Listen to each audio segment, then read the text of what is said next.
Autour du monde, avec ce soir Alexandre Adler. Bonsoir Alexandre. Bonsoir. Et votre regard se tourne vers l'Ukraine. Autre scrutin, nous parlions de la Tunisie à l'instant avec Nicolas Beau. Un rendez-vous important hier pour les pro-occidentaux ukrainiens qui l'ont emporté face au camp pro-russe. Barack Obama a félicité le nouveau pouvoir de Kiev pour ses élections réussies.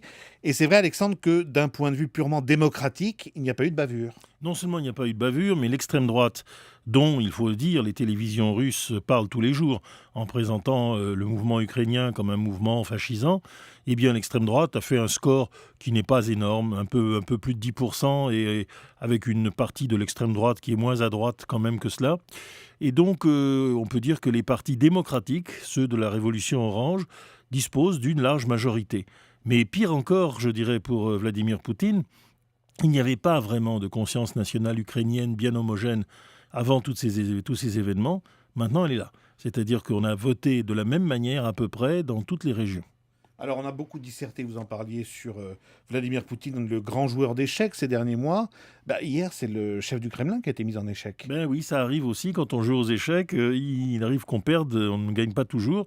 Mais je me rigole de penser quand même que les gens proches du Front National, puisque c'est eux aujourd'hui les grands soutiens de la politique russe, nous ont présenté les mouvements que Poutine a mis en œuvre les uns après les autres, comme des actes magistraux de maîtrise de soi. Non, il ne faut pas le dire ça.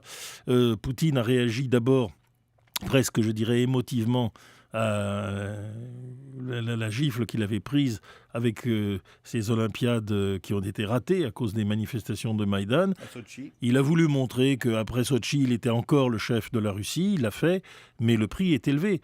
Et on trouve encore une fois là l'illustration du célèbre théorème de Talleyrand. On peut tout faire avec des baïonnettes, sauf s'asseoir dessus. Et en l'occurrence, je vois que Poutine a maintenant donné, parce qu'il ne pouvait pas aller au-delà d'une certaine limite, une légitimité totale au pouvoir ukrainien. Et il y a donné aussi à l'opinion ukrainienne majoritaire une hostilité envers la Russie qu'elle n'éprouvait pas nécessairement. Donc je pense que c'est un échec profond pour Poutine et qu'il va devoir, dans ces conditions, revoir un peu la stratégie russe. C'est évident. Cela dit, Alexandre, le président Porochenko se retrouve maintenant face à un pays divisé. Il va donc quand même avoir fort à faire. Et oui, enfin, les Ukrainiens ont toujours été un peu un vent de liberté dans la culture russe, mais aussi un vent d'anarchie. Ça fait partie de la destinée cosaque. Et là, évidemment, avec deux partis qui sont assez proches, mais quand même qui sont presque à égalité, je crois 20-21% pour chacun, il y a une majorité qui est friable. Il y a aussi des interrogations sur le degré de flexibilité qu'il va falloir montrer dans la négociation avec la Russie. Le même problème que existe pour Moscou, existe pour Kiev. Porochenko est connu pour avoir fait des concessions. Un certain nombre, dont son Premier ministre Yatsenyuk, on peut avoir la tentation de faire de la surenchère.